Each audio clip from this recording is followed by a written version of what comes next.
Nos sacamos este sombrero y vamos a otro, porque tenemos Con muchos. mucho gusto. Usted fue tantas cosas, vicepresidente, ministro del Interior, podríamos hablar de seguridad, y de alguna manera lo vamos a vincular, porque además estuvo en los momentos tan delicados de la Argentina donde sufrió atentados, pero fue canciller también, y con eso tiene una lectura del mundo que nos parece tan importante de escuchar. Recién, en esta realidad del Medio Oriente complejo, el presidente de China ha visitado nada más ni nada menos que Arabia Saudita, a Mohammed bin Salman, el heredero que finalmente es el hombre que ejerce el poder, en esta realidad donde Arabia Saudita trata por un lado de coquetear con los Estados Unidos y por otro lado aparece China y han firmado convenios. ¿Cómo está viendo estas realidades de la geopolítica? Porque esto es un juego mucho más complejo que es los protagonistas menores, donde aparece Arabia Saudita, donde está Israel, donde está el Medio Oriente siempre tan convulso y complejo, y donde está la disputa de fondo de hoy los dos poderes más importantes. Y si puede, nos gustaría escuchar lo que usted piensa de China, un país para nosotros un tanto desconocido todavía. Con mucho gusto. Xi Jinping es un autócrata hecho y derecho, quizá el autócrata con más poder en la República Popular China desde Mao Zedong. Acaba de morir Jiang Zemin, quien fue luego de Deng Xiaoping el de la gran apertura económica, aquel que hablaba de socialismo de mercado, y en sus exequias, en el momento de la incineración, estuvo y reapareció Hu Jintao. Recuerdan ustedes que al momento de tomar su tercer mandato en el Partido Comunista Chino, Xi Jinping lo hizo prácticamente retirar por los vedeles del Congreso luego que estaban las cámaras de televisión. Es decir, no supimos más nada de Hu Jintao hasta que se produjo la incineración de quien fuera su maestro y líder del grupo de Shanghái. Casi una muestra de explicación de cuál puede ser su único futuro político. Mm. Xi ha hecho una gran ampliación del poder de la República Popular China. Los tres países no árabes de Medio Oriente tienen como primer socio comercial a China, me refiero a Israel, a Irán y a Turquía. Y ahora ha logrado con estos convenios consolidar China como primer socio comercial de Arabia Saudita. Arabia Saudita ha sido un socio muy importante de los Estados Unidos en materia de política regional. Después de Israel, seguramente el socio más interesante para Estados Unidos. ¿Por qué hace esto MIS, como le dicen los americanos? Porque los saudíes de la muerte de Khashoggi tienen un problema con las administraciones demócratas de los Estados Unidos, que lo acusaron, seguramente con razón, de ser autor intelectual del homicidio del periodista New York Times, y en consecuencia, a partir de eso, la relación no anduvo bien. Sí anduvo bien con Trump, pero no anduvo bien con los demócratas. Y para todos nosotros, lo que observamos con preocupación Medio Oriente, porque es un polvorín sumamente delicado, tengan en cuenta que estamos hablando del lugar de enfrentamiento más duro que pueda ocurrir entre un Estado terrorista como Irán y quienes lo rodean. Que Arabia Saudita tome una actitud de diálogo es significativo. Hay que tomarla obviamente como siempre con pinzas, porque en la negociación con Estados Unidos que necesita, quiere, yo creo que todos deseamos que en algún momento los saudíes sean parte de algún tipo de diálogo por arriba de la mesa con Estado de Israel para consolidar la paz en la región. Ha sido importante que en estos diálogos, por lo que se conoce, no haya aparecido el tema palestino como requisitoria saudí, sino el tema derechos humanos, el tema armamento y el tema nuclear, que es un tema que hay que manejar con mucho cuidado, porque es cierto que MBS es un hombre mucho más moderno que el resto de la Casa de Saud, pero sigue siendo una estructura que hay que observar con delicadeza. No hay que creer demasiado hasta que las cosas se concreten. De alguna manera se podría decir que el dilema no es elegir por el bueno, sino por el menos malo, cuando se habla de, bueno, lo que es Arabia Saudita frente a Irán, los chiitas que tienen este estado hoy teocrático y tan problemático para el mundo, y bueno, Arabia Saudita, un estado sunita un poco mejor, tal vez, y ese es el tema que se está jugando en este momento. Es parte de un complicado panorama. Claramente, quizá Yemen es la expresión más clara. El conflicto central de Arabia Saudita hoy es Irán, es decir, la potencia chiita, lo que yo llamo la mayor potencia terrorista del mundo. Y en consecuencia, medido esto dentro de los parámetros de buscar que los acuerdos de Abraham sean algo mucho más amplio, que se garanticen las fronteras de los estados de Medio Oriente, que haya una mayor tranquilidad en Israel, poder conversar y llegar a algunos acuerdos con Arabia Saudita es parte de la realidad. Todos sabemos lo que constituye el eje interno de Arabia Saudita, pero el pragmatismo es parte de las relaciones de los estados que están en conflicto. Los acuerdos más importantes que hizo Israel lo hicieron con duros de ambos lados del mostrador, Camp David. Y yo creo que hay que buscar acuerdos con Arabia Saudita. Lo que yo descarto es que haya ningún tipo de acuerdo con Irán, con el cual yo no me trago para nada esto de que pueden dar libertades o pueden ir a una mayor democratización. Esto no es cierto, esto no va a ocurrir. Bueno, ya que entra en Irán y claro, la batalla de fondo, como bien saben aquellos que siguen el Medio Oriente, no es entre Israel y Irán, sino que en realidad la más grave es la batalla entre sunitas y chiitas, el mundo musulmán interno que se matan de a miles o de a millones, incluso recordando, por ejemplo, la guerra Irán-Irak, más de 1 millón de muertos, y así uno puede sumar en las tragedias del Medio Oriente. Pero hablemos de Irán. A partir de el asesinato de Mahsa Amini, esta chica, porque tenía el hijab un poco corrido, bueno, se han dado manifestaciones muy, muy intensas, por lo que podemos seguir y saber, que se le han tornado un tanto incontrolables aparentemente al régimen iraní, incluso hasta la hermana de Khamenei y tantos otros diciendo cosas muy fuertes. ¿Usted ve que puede cambiar algo ahí? Y le agrego No, además el tema de la búsqueda de contar con armamento nuclear. Ya nos dio una respuesta definitiva. No, ahora lo escuchamos, lo ampliamos. mire, la historia de la Persia de los ayatolá eh, no tiene fisuras, siempre va para el mismo lado. Eh, Hoy está esta niña, esta joven, que ha muerto en las mazmorras del régimen, pero yo me recuerdo que en 2009, en las calles de Teherán, 2009, digo, para poner a nuestros televidentes en situación histórica, había habido un gran fraude en Irán y Mahmoud Ahmadinejad, un hombre siniestro, un verdadero hombre absolutamente de Khamenei, había ganado elecciones que consideraban los jóvenes fraudulentas. Salieron a las calles, esta joven estaba en un auto con 3 personas más, se bajó a mirar lo que estaba pasando y pasó uno de estos terroristas en moto, los Bashir, y le pegó un tiro.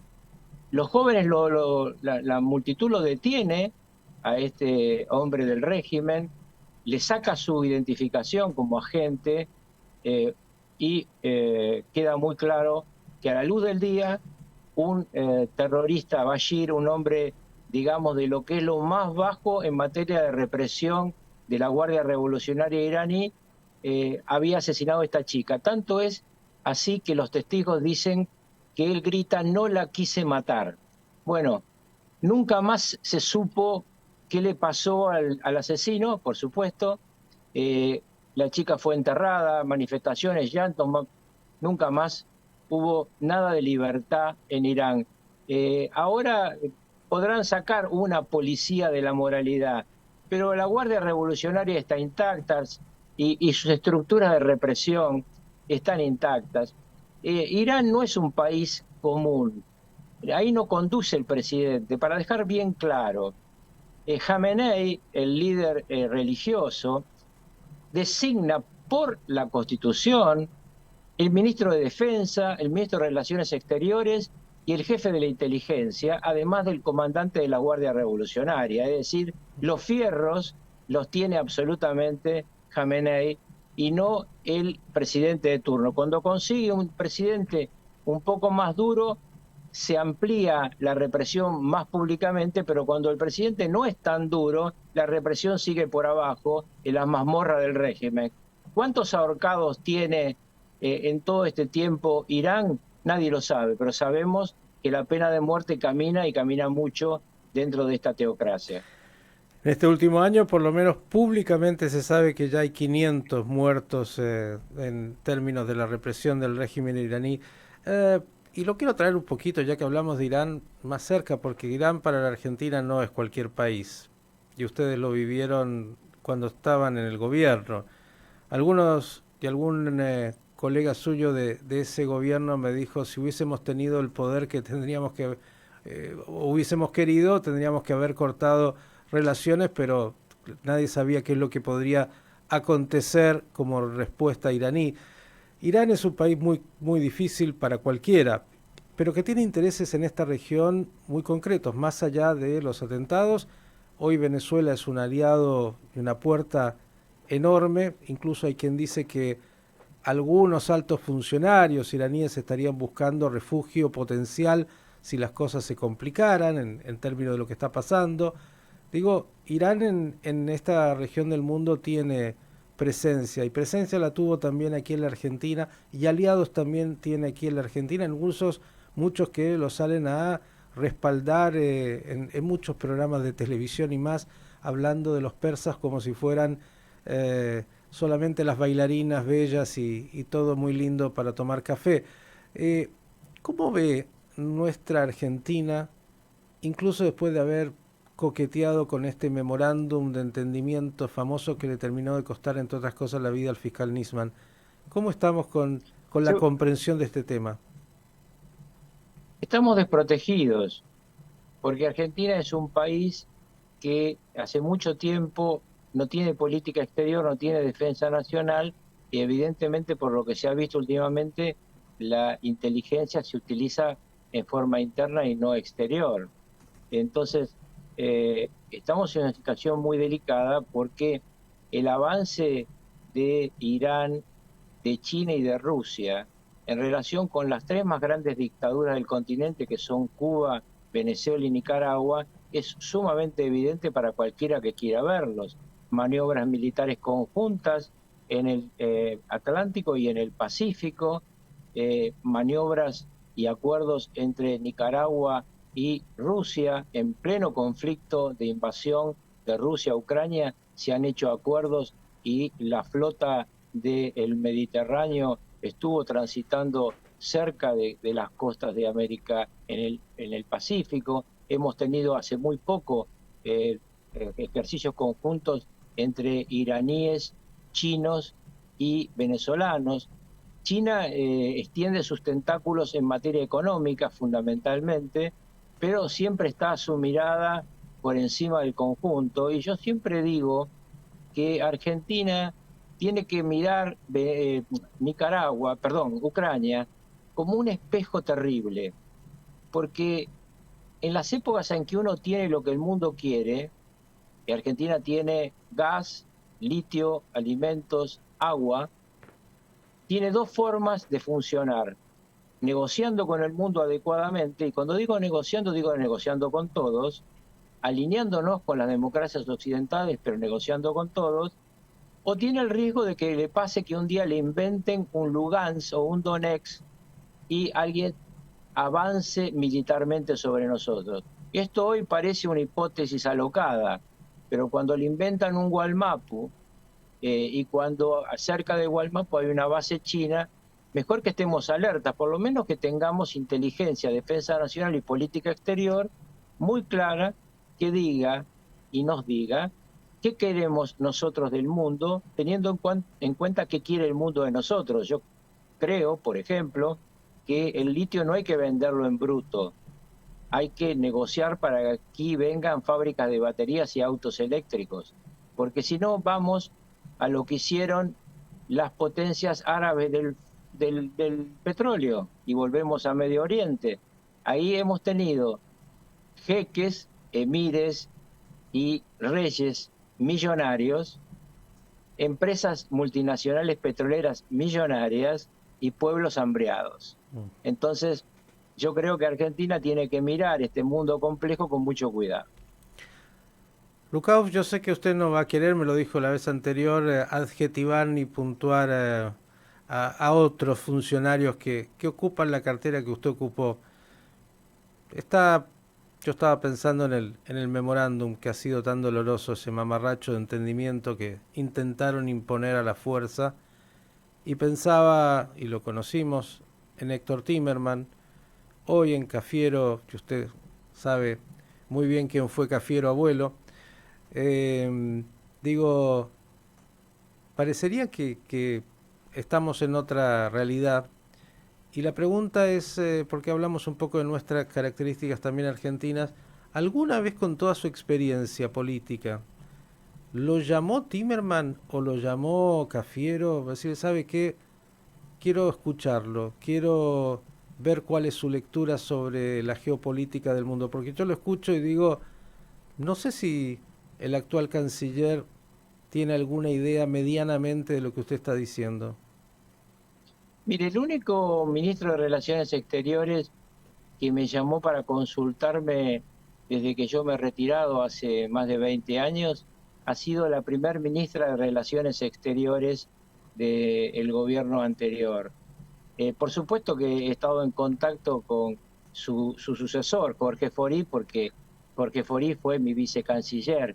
Yo cuando era ministro de Relaciones Exteriores busqué un vicecanciller económico, que fue Martín Redrado, y un vicecanciller diplomático, que fue Jorge Forì, un hombre de grandes capacidades, y aprendí mucho de ellos en ambos temas, porque lo primero que tiene que hacer un ministro es rodearse de gente que sea más inteligente que él. Con lo cual, usted me está diciendo que en estos 20 años de su propio partido, nadie lo llamó para decirle, a usted y me imagino a otros tampoco, ven que queremos escuchar de tu experiencia, escríbenos un par de papers sobre tales y tales temas, a ver si podemos pensar. ¿Qué le pasa a la Argentina? Y ahora lo pregunto fenomenológicamente, que le cuesta tanto pensar bien. Bueno, tenemos siempre un problema central, que es que lo urgente impide hacer lo importante. Hace poco me preguntaban sobre un tema de política nacional vinculado a un personaje del mundo, que es Macron, ¿no? Y me decían, bueno, pero Macron llegó al gobierno sin haber tenido ningún partido político. Pero claro, Francia tiene la école, tiene una estructura burocrática del poder preparada patrióticamente para servir a su país. Entonces Macron pudo tomar rápidamente cuadros de gobierno. Hoy un presidente de la Argentina se puede encontrar con que le faltan los funcionarios necesarios para poder administrar adecuadamente una realidad tan compleja como la que tenemos, porque el próximo gobierno de la Argentina va a recibir un país sin reservas, con una inflación de más del 100% anual, con un pueblo harto de que le mientan, absolutamente confuso en su política respecto al mundo, no sabe quiénes son sus aliados, no sabe quiénes son sus enemigos, y a veces toma caminos absurdos como el de no reconocer a la presidenta que acaba de asumir en Perú. Pero por favor, ¿cómo puede ser que acá al lado tenemos claro un presidente que da un autogolpe porque no puede soportar una investigación de corrupción del Parlamento, lo reemplaza quien corresponde, que es la vicepresidente, y a mí no me gusta la vicepresidenta,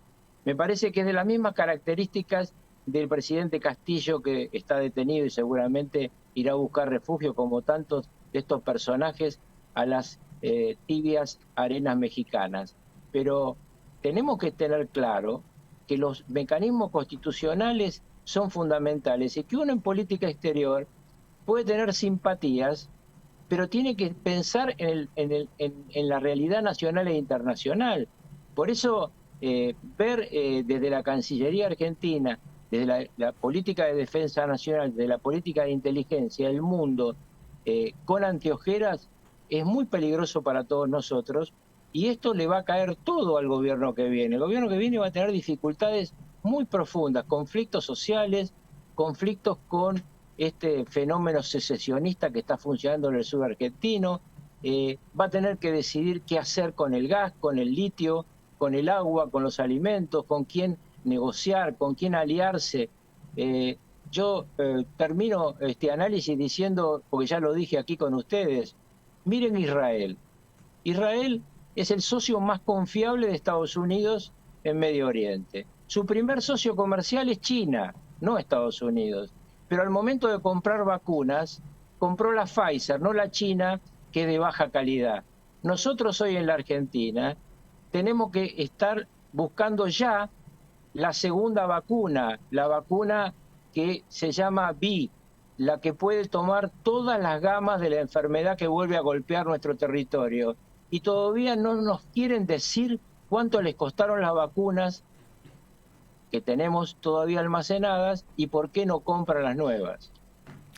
Rukauf, es un placer enorme escucharlo, por eso nos hemos dado todo este tiempo. Cuántas cosas que hay para escuchar de alguien que tiene toda su trayectoria y tanto para enseñar de lo que es el sentido común por un lado y lo que es la comprensión de los desafíos nacionales e internacionales. Gracias por estos minutos. Shalom. El doctor Carlos Rukauf. Nos hemos dado un tiempo importante, pero claro, valía la pena sin duda, creo, para todos, escucharlo. Y digo esto, es bueno escuchar y salir del fanatismo de que me gusta porque fue quien fue en el gobierno que fue y ese gobierno era de tal color o tal otro color. Hay que poder distinguir con mucha claridad el que tiene algo para decir de aquel que simplemente tiene slogans y no tiene ni experiencia ni comprensión de hechos importantes.